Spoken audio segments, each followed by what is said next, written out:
Hello everyone, this is Iron Mark 3, and today I'm just doing a quick video to show you a ship I built.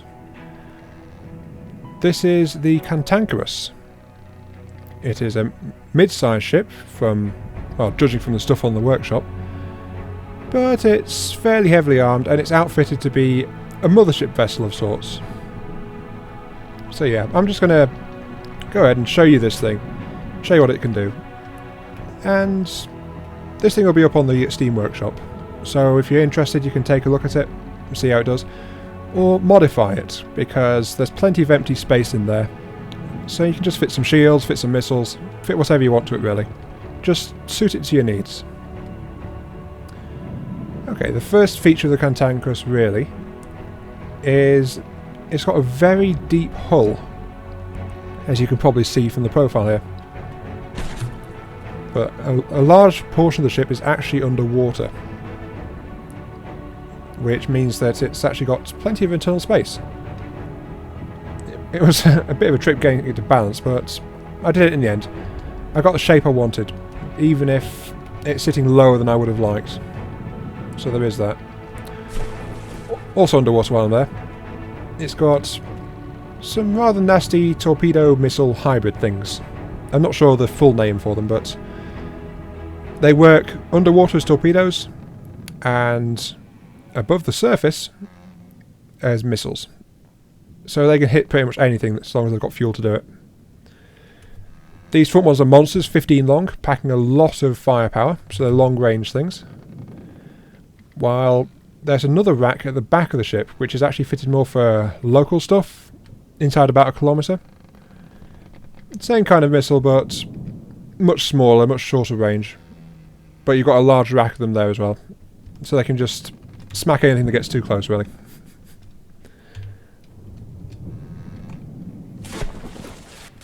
I didn't mean to do that. Right, yeah, there we go. Okay. Cantankerous itself. It's currently fitted out as a mothership style vessel. So it's got resource storage, resource gathering, which is all actually tucked away under its prow here. Plenty of resource gathering there. It's got an oil refinery, which is hidden inside this surface structure here, except for the plumes of fire, which is a nice touch, I think. And it's also got things like repair bots, supplies. It's got these docking points and ship spawners and scrappers on the back. So this thing can, by itself, found an entire fleet, or just move into an area and gather resources and stuff. This is actually the kind of thing I was trying to build the Locust into on my old YouTube series, but I couldn't do anything I was satisfied with, so that's why that died out. It's also got a small radar up here, so it can see things at a reasonable distance. Don't expect massive map reveals from it though. Anyway, moving on. It's got a total of 20 weapon systems, which is a lot, but I'm going to run you through them now. Group 4 is all the torpedoes underwater, so you don't need to worry about those. Group 1 controls the 3 turrets, which are mounted along the spine of the ship. These fire high explosive shells. It's a fair rate. You can get 6 in a broadside, 4 up front, 2 towards the back. Because I didn't mount a second turret at the back of the ship. I didn't build it up to be a tall ship like that. Wasn't really interested in that kind of thing. But these turrets do have a lot of traversal, so they can engage targets pretty nicely. Next weapon system, which I accidentally fired, are these secondary turrets, mounted to either side of the main structure. These are 6-barreled small bore guns, set to about 1 kilometre firing range, but they're designed to do a lot of damage to anything that gets too close, really. That's what they try to do. And they actually fire 3 different kinds of shells to do it as well.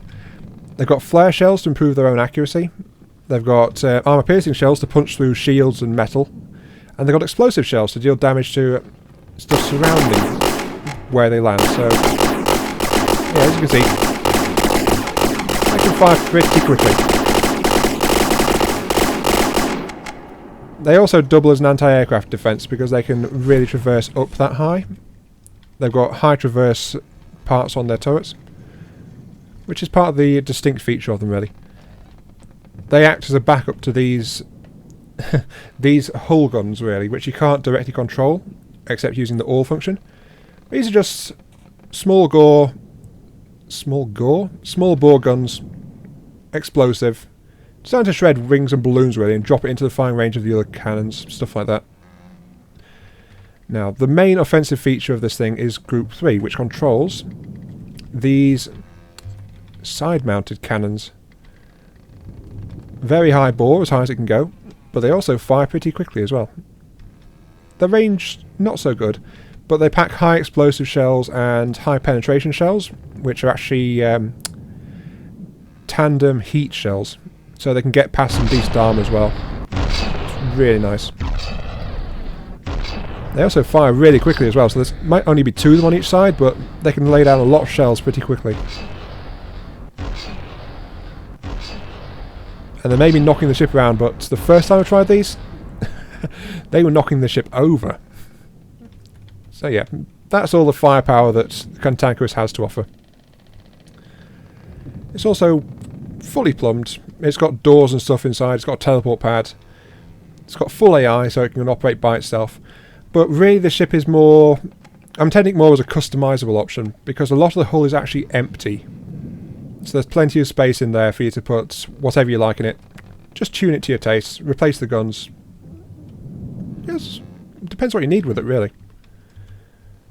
So yeah, I hope you enjoyed having a look at the Cantankerous. This is iMark 3, and I'll catch you some other time. I'll see you later.